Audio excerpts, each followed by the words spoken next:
As I woke to the sound of the wind howling through the broken pass, its icy breath cutting through the narrow cracks in the rocks.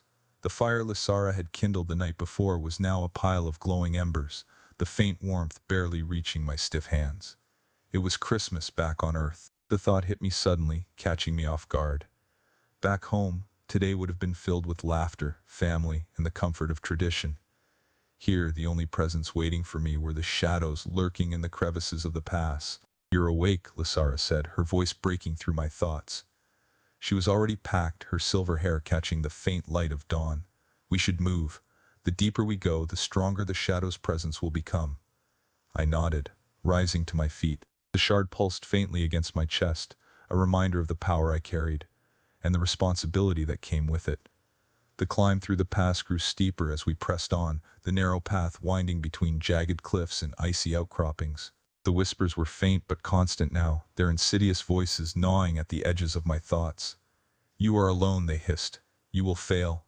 This world will fall, and no one will remember your name." I tightened my grip on the shard, forcing myself to focus. The light was still there, even if it felt distant, like a star struggling to pierce through heavy clouds. "Do not let them weaken your resolve," Lysara said, her voice steady despite the oppressive atmosphere. "The shadow preys on doubt, but its power lies only in what you allow it to take." I nodded, her words grounding me.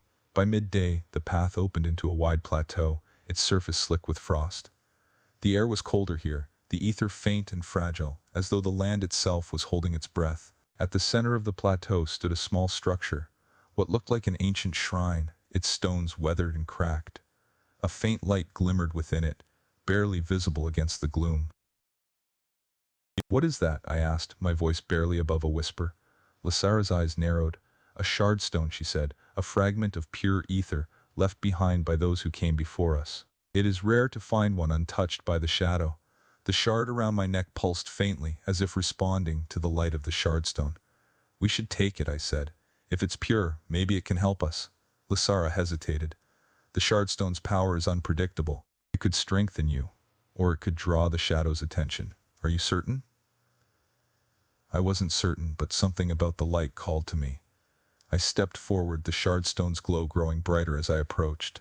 As my hand hovered over the shardstone, the whispers surged, louder and more insistent. "Do not touch it," they hissed. "It will destroy you." But I ignored them, focusing instead on the shard's steady pulse. Slowly, I placed my hand on the shardstone. The light flared, blindingly bright, and for a moment, the world around me disappeared.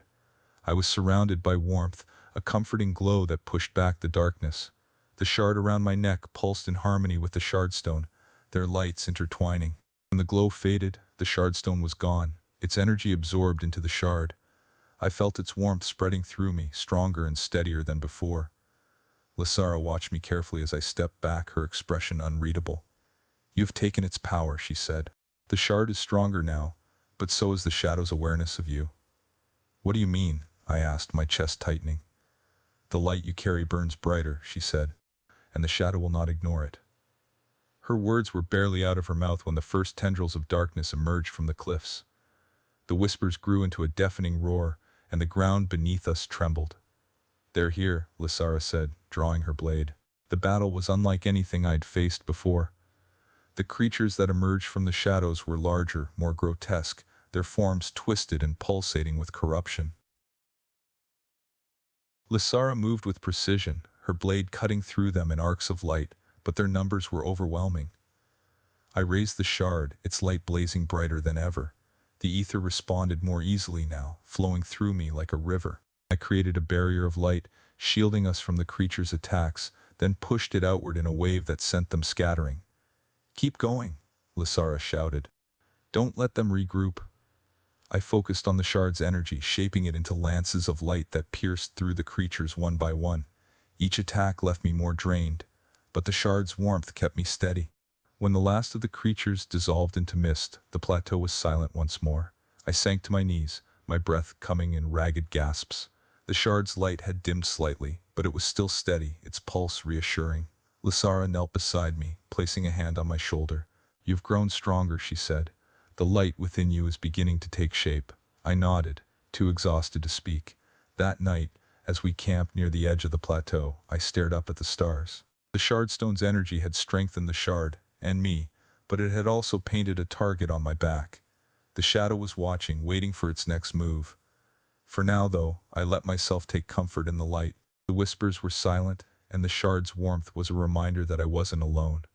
Tomorrow would bring new challenges, but tonight I let myself rest. Somewhere, in a world far from this one, it was still Christmas. And for the first time since I'd arrived in this strange, beautiful world, I felt a small glimmer of peace.